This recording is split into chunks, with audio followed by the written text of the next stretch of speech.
CBS News chief legal correspondent Jan Crawford joins me now. Jan, how rare is a breach like this, and who would even have access to a draft opinion?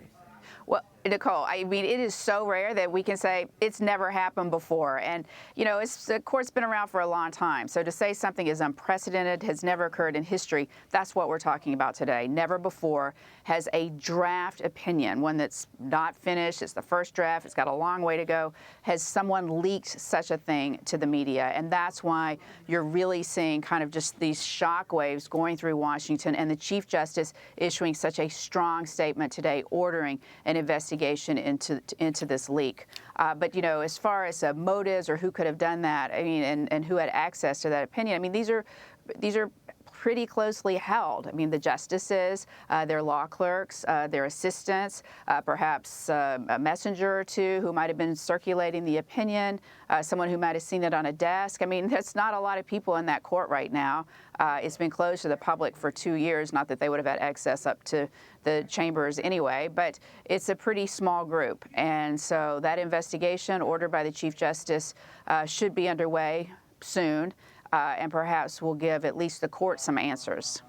And what might that investigation look like? Because as you mentioned, it's not every day that you hear the Chief Justice directing the marshal of the court to investigate something. No doubt. And, you know, there's a lot that they can look at. They can look at who used what printers or when things were printed, email stamps. I mean, they will go into a lot of that thing. They will, I'm sure, be talking to people inside the court, I would assume, all your standard investigative techniques that we would see in any kind of breach like this. And I mean, and that's what this was, as the Chief Justice pointed out, calling it a betrayal.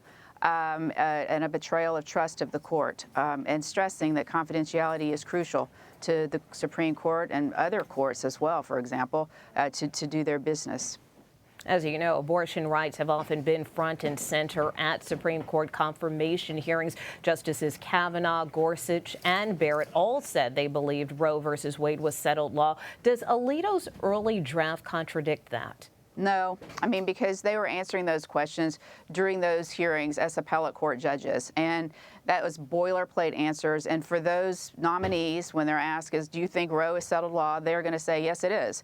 Roe is settled law. It's a precedent of the court. That's what they all said. All of that's true. But the thing that no one really followed up on was, well, if you're nominated to the court, they did with Justice Barrett, but, you know, if you're nominated to the court and you're a justice, you get to rethink things. You don't have to follow the Supreme Court anymore, what the Supreme Court said, like you did when you were an appeals court judge.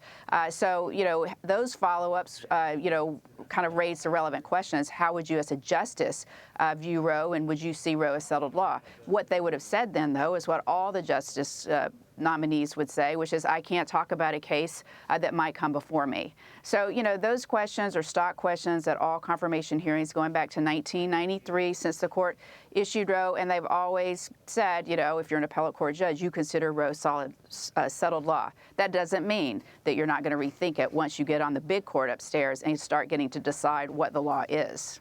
And how might this potential decision impact state challenges to legalize abortion?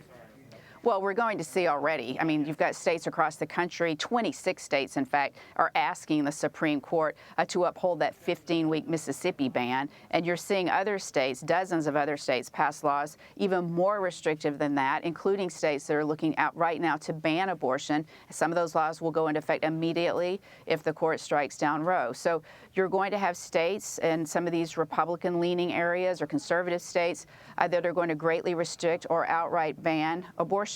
You're going to have other states that are more Democratic leaning and liberal that are going to say, we are going to allow abortion up into X number of weeks or beyond. And so you're going to have a situation where those are going to be up to the elected officials in the states, the legislators, the governors who might need to sign it into law, and then, you know, the voters who, if they don't like it, they get to go to the polls and vote them out. Jan Crawford, thanks very much for your legal analysis. Thanks.